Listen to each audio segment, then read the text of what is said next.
Have you ever sat by a glowing campfire at night, watching the flames dance like golden spirits in the dark? The crackling wood, the warm light, the sparks drifting upward to the stars. It feels magical, doesn't it? But have you ever wondered where the very first fire came from and how people came to have it? Long ago, in the time of the native peoples, there was no fire for humans.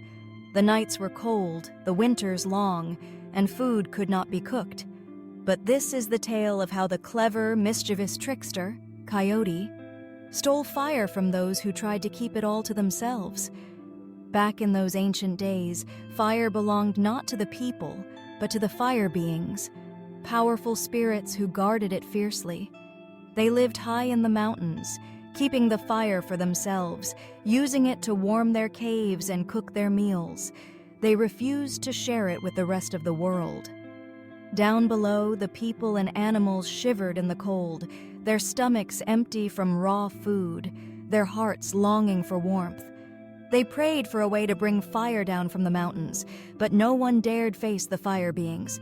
No one, that is, except for clever Coyote. Now Coyote was known far and wide. Sometimes a helper, sometimes a trickster, he always found a way to outwit those stronger than him. He had sharp eyes, a quick mind, and a tail that twitched whenever mischief stirred in his thoughts. When he saw the people suffering without fire, he laughed to himself. "Those fire beings think they are so powerful," he said, "but they do not know the tricks of Coyote. I will steal fire and give it to the people." So Coyote went to the Council of Animals. He called together the birds, the insects, and the four-legged creatures of the forest. They gathered in a circle, their breath misting in the cold air. Coyote told them his plan. "I will steal a burning stick from the fire being's mountain, but I cannot carry it alone. I will need each of you to help, passing the fire along, until at last it belongs to us all." The animals listened. Some were afraid. The fire beings were fierce, and their flames could burn even the bravest. But others nodded eagerly, ready to help. Finally, they all agreed they would try. That night, Coyote crept up the mountain. The air grew warmer as he climbed, the glow of the fire shining through the trees. At the top, the fire beings sat around their great flames, their faces lit red and orange by the crackling blaze. They laughed and feasted, proud of the fire they kept for themselves. Coyote crouched low, his golden eyes gleaming. He crept closer, closer, until he was just within reach. Then, in a flash, he darted forward, snatched a burning stick from the fire, and ran. The fire beings roared in fury. "Thief! Trickster! Stop him!" they cried, leaping up to chase him. But Coyote was already bounding down the mountain, the fire blazing in his jaws. Sparks flew, lighting the night behind him. The fire beings thundered after, their heavy steps shaking the ground. Halfway down the mountain, the fire grew too hot for Coyote to carry. His mouth burned, smoke stung his throat, and still the fire beings gained on him. Just when it seemed he would be caught, Coyote tossed the burning stick to Eagle, who swooped down from the sky. Eagle's powerful wings beat the air as he carried the fire higher and farther, but the flames licked his feathers, scorching them black at the tips. To this day, eagles bear those dark marks from carrying fire. The fire beings roared louder, chasing after Eagle, but he dropped the fire to Mountain Lion, who leapt across the rocks with swift, powerful strides. The fire singed his whiskers and left his chest fur darkened with soot, but still he ran. When he could no longer bear the heat, he passed it to Wolf, who dashed through the trees, his paws a blur on the forest floor. Sparks flew, leaving black tips on his fur that wolves still carry today. The animals worked together, each one carrying the fire as long as they could, before passing it on. Squirrel darted through the trees with the ember in her mouth, but the fire scorched her tail, curling it into the bent shape it has now. Hummingbird flew with the tiniest spark, holding it in his beak, his throat glowing red from its heat, a color he carries to this very day.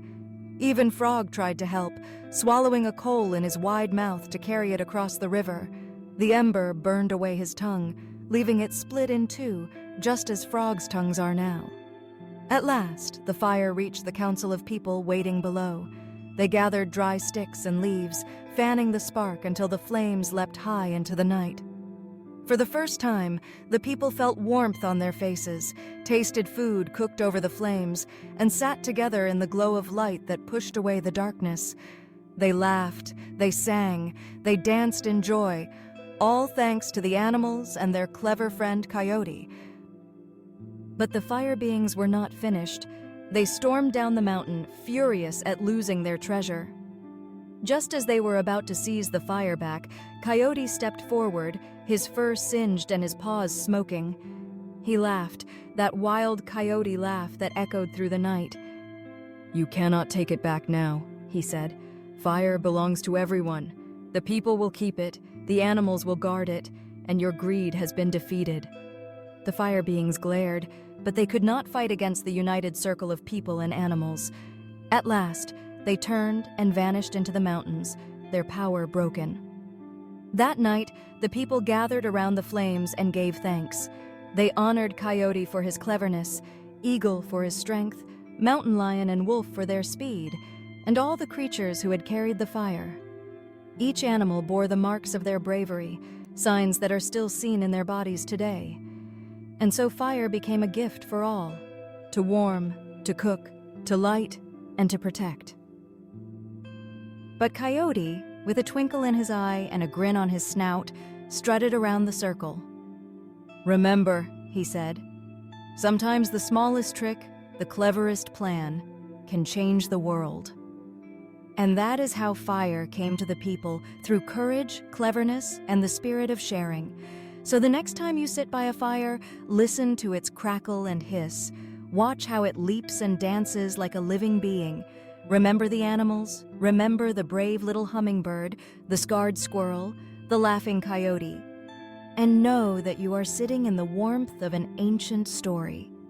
Even the smallest spark can light the world. Like, comment, and subscribe for more magical folktales. And don't forget to press the bell icon. Tell me, if you had been there when the fire was stolen, which animal would you trust to carry the flame? The strong, the swift, or the clever trickster? Share your answer in the comments. I'd love to know.